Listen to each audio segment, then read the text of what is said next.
Hola, ¿qué tal amigos de Leyendo Cuentos Contando Historias? Soy Luis Felipe Cruz y hoy voy a dejarles la lectura de uno de los cuentos imperdibles de Jorge Luis Borges. Se llama Funes el Memorioso.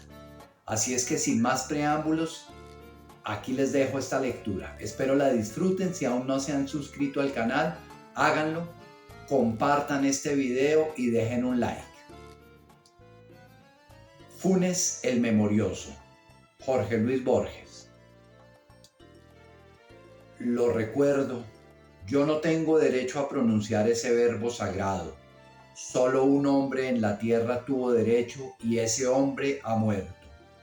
Con una oscura pasionaria en la mano, viéndola como nadie la ha visto, aunque la mirara desde el crepúsculo del día hasta el de la noche, toda una vida entera.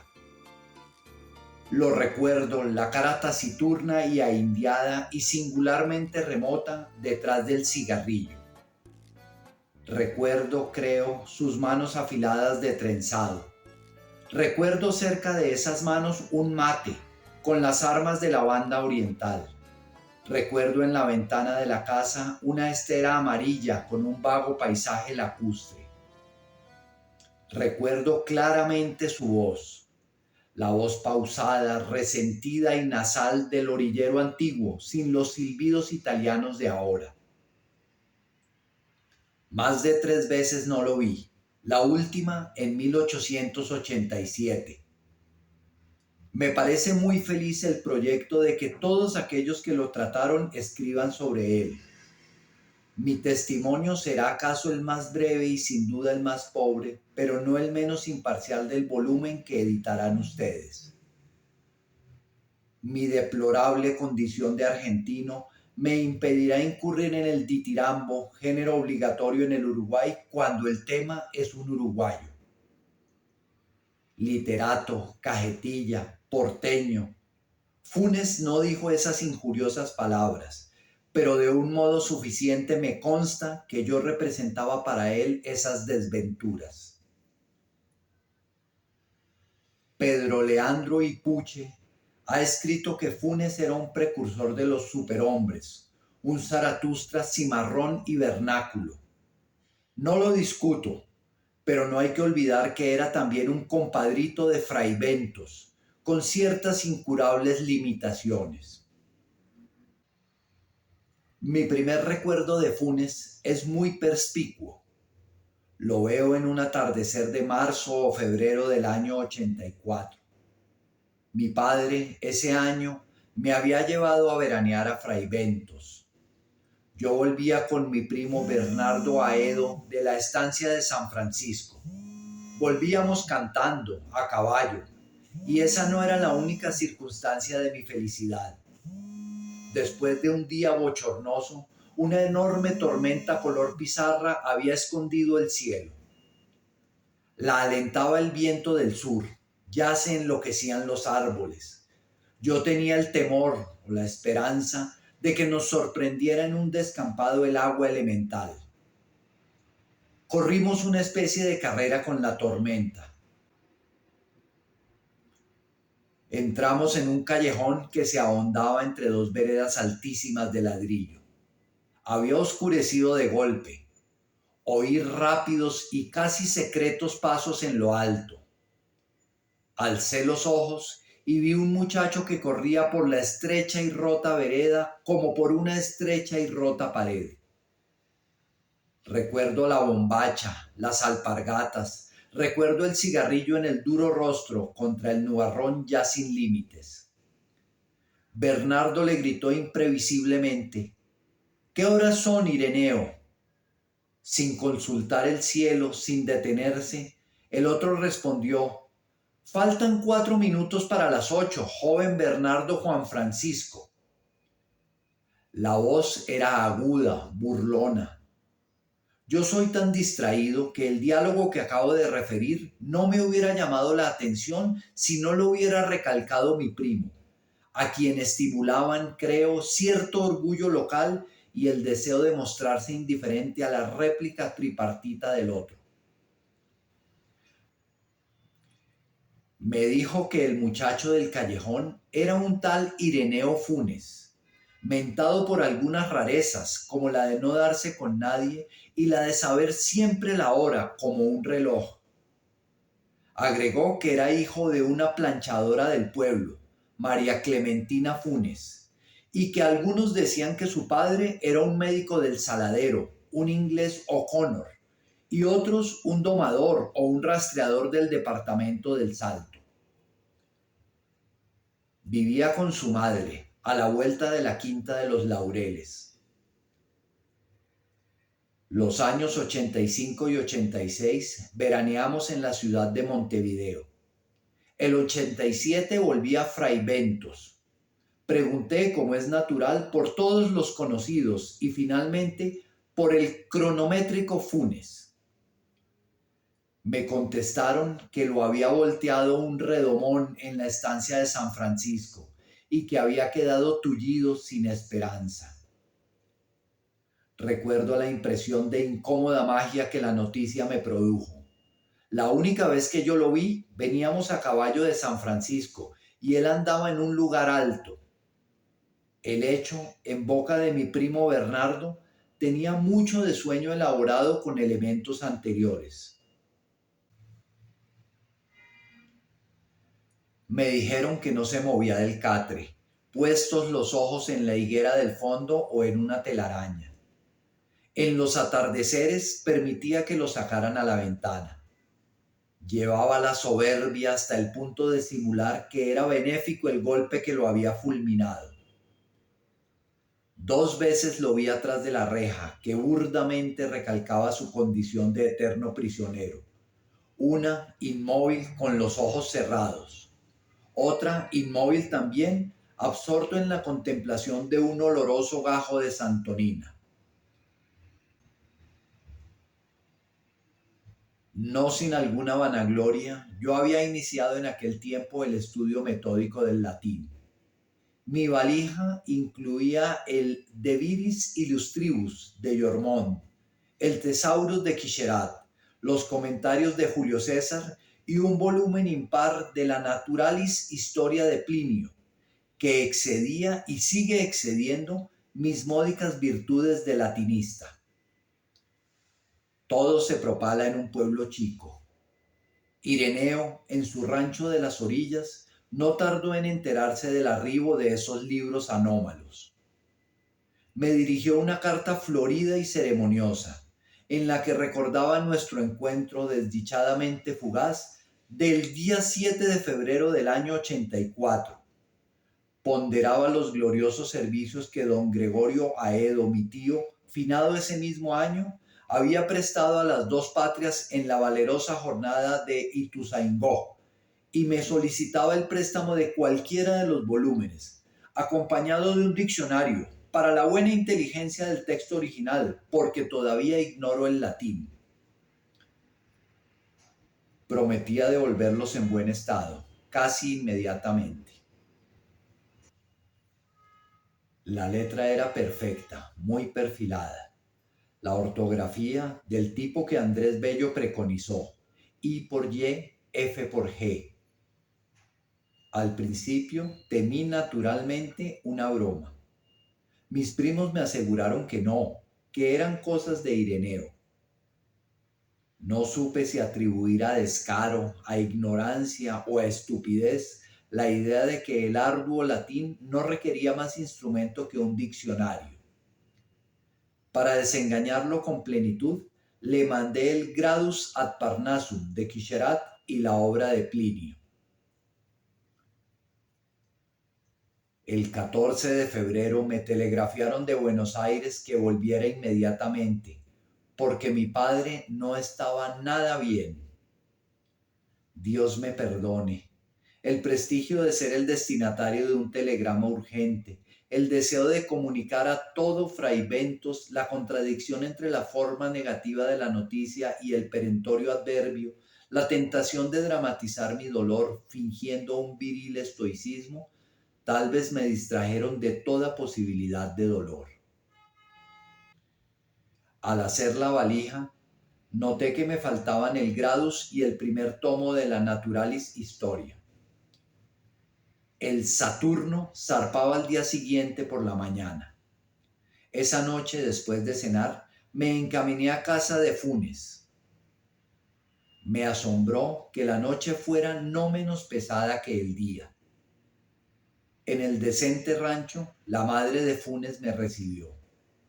Me dijo que Ireneo estaba en la pieza del fondo y que no me extrañara encontrarla a oscuras, porque Ireneo sabía pasarse las horas muertas sin encender la vela.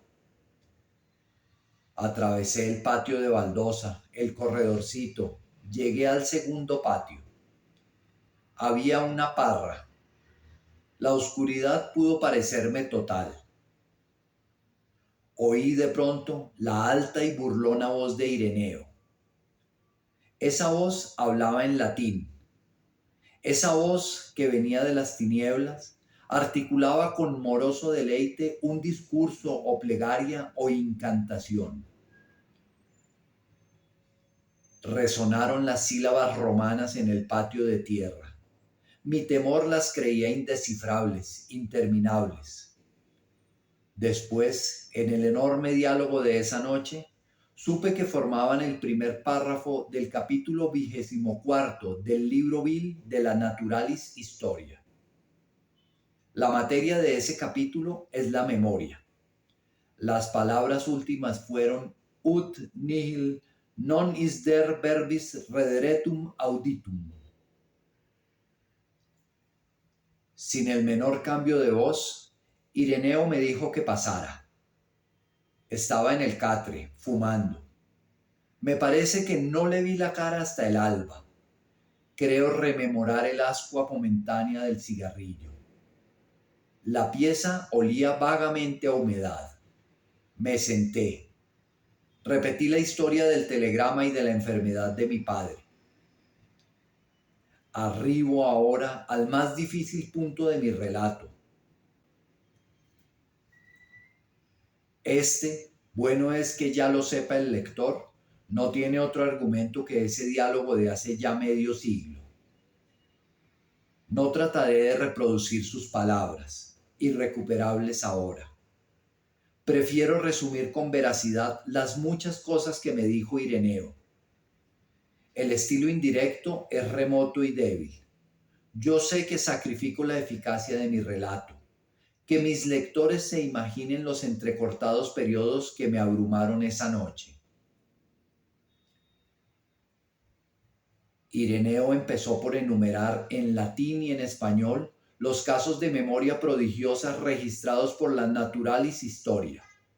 Ciro, rey de los persas, que sabía llamar por su nombre a todos los soldados de sus ejércitos. Mitrídates Eupator, que administraba la justicia en los 22 idiomas de su imperio.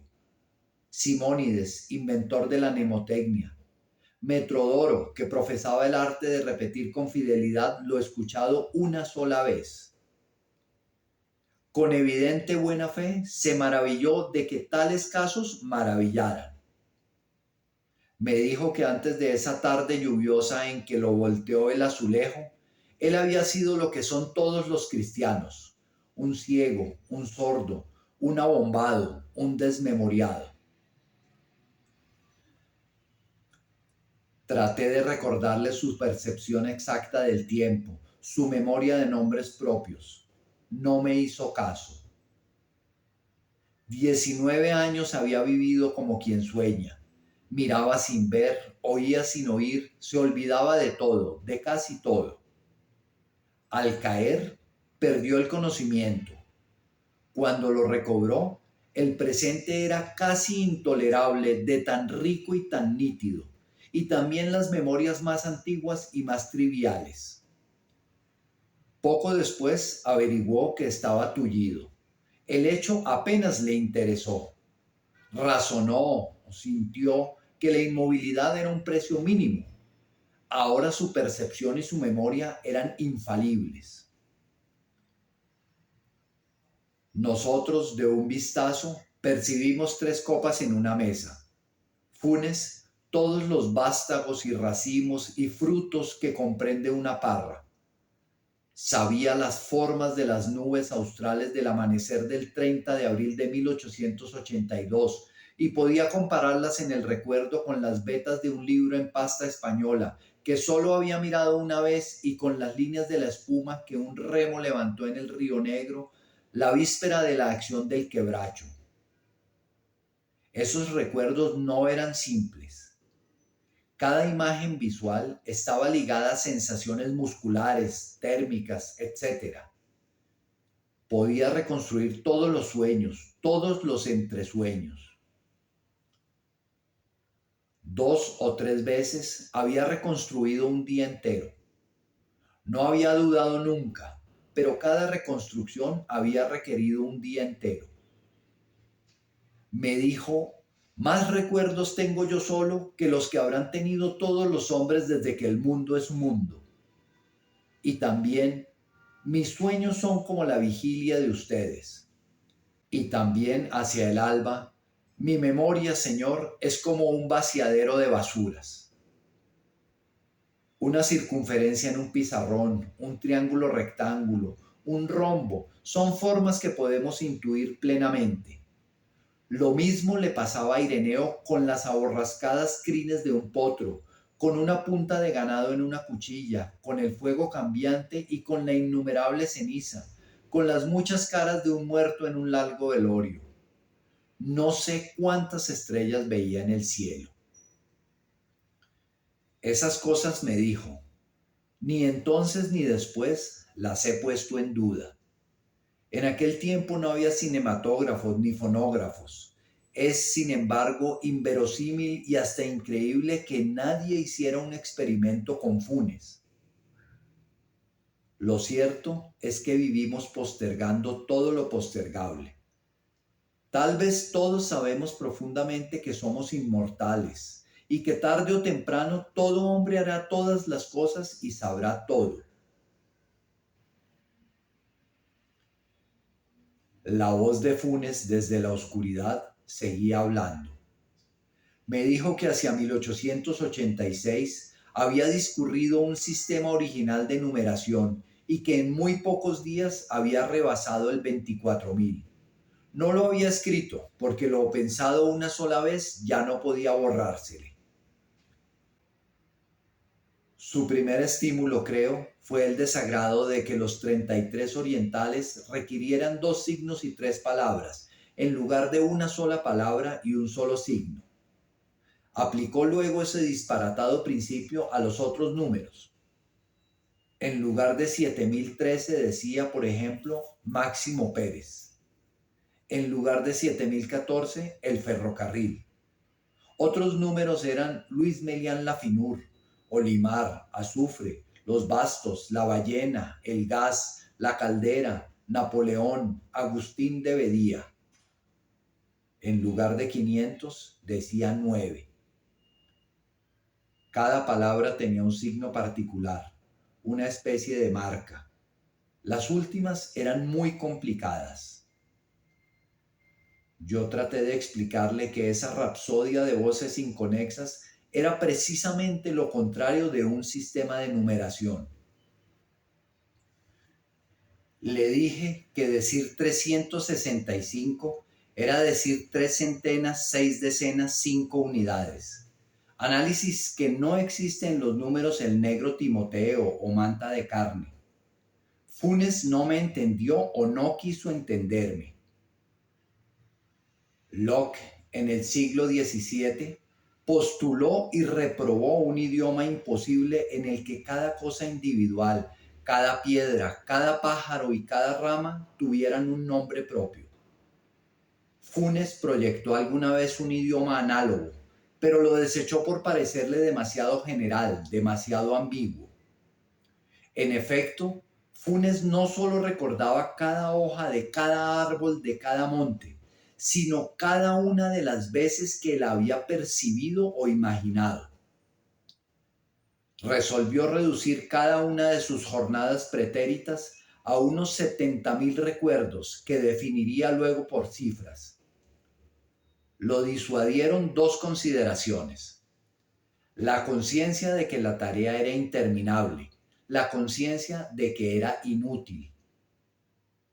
Pensó que en la hora de la muerte no habría acabado aún de clasificar todos los recuerdos de la niñez. Los dos proyectos que he indicado, un vocabulario infinito para la serie natural de los números, un inútil catálogo mental de todas las imágenes del recuerdo, son insensatos, pero revelan cierta balbuciante grandeza. Nos dejan vislumbrar o inferir el vertiginoso mundo de Funes. Este, no lo olvidemos, era casi incapaz de ideas generales, platónicas. No solo le costaba comprender que el símbolo genérico perro abarcara tantos individuos dispares de diversos tamaños y diversas formas. Le molestaba que el perro de las 3:14, visto de perfil, tuviera el mismo nombre que el perro de las 3:15, visto de frente. Su propia cara en el espejo, sus propias manos, lo sorprendían cada vez. Refiere Swift que el emperador de Lilliput discernía el movimiento del minutero. Funes discernía continuamente los tranquilos avances de la corrupción, de las caries, de la fatiga. Notaba los progresos de la muerte, de la humedad. Era el solitario y lúcido espectador de un mundo multiforme, instantáneo y casi intolerablemente preciso. Babilonia, Londres y Nueva York han abrumado con feroz esplendor la imaginación de los hombres. Nadie en sus torres populosas o en sus avenidas urgentes ha sentido el calor y la presión de una realidad tan infatigable como la que día y noche convergía sobre el infeliz Ireneo en su pobre arrabal sudamericano. Le era muy difícil dormir. Dormir es distraerse del mundo. Funes, de espaldas en el catre, en la sombra, se figuraba cada grieta y cada moldura de las casas precisas que lo rodeaban. Repito que el menos importante de sus recuerdos era más minucioso y más vivo que nuestra percepción de un goce físico o de un tormento físico. Hacia el este, en un trecho no amanzanado, había casas nuevas, desconocidas. Funes las imaginaba negras, compactas, hechas de tiniebla homogénea. En esa dirección volvía la cara para dormir. También solía imaginarse en el fondo del río, mecido y anulado por la corriente. Había aprendido sin esfuerzo el inglés, el francés, el portugués, el latín. Sospecho, sin embargo, que no era muy capaz de pensar. Pensar es olvidar diferencias, es generalizar, abstraer. En el abarrotado mundo de Funes no había sino detalles casi inmediatos. La recelosa claridad de la madrugada entró por el patio de tierra. Entonces vi la cara de la voz que toda la noche había hablado. Ireneo tenía 19 años. Había nacido en 1868. Me pareció monumental como el bronce, más antiguo que Egipto, anterior a las profecías y a las pirámides. Pensé que cada una de mis palabras, que cada uno de mis gestos perduraría en su implacable memoria. Me entorpeció el temor de multiplicar ademanes inútiles. Ireneo Funes murió en 1899 de una congestión pulmonar. Jorge Luis Borges, 1942. Bueno, amigos, espero les haya agradado este relato, este cuento. Como les dije, es uno de los cuentos imperdibles de Jorge Luis Borges. En casi todas las antologías aparece como uno de los cuentos obligatorios de leer de Borges. Ya lo saben, si no se han suscrito al canal, háganlo. Suscríbanse al canal, dejen un like, sigamos apoyando este tipo de iniciativas. Hasta la próxima.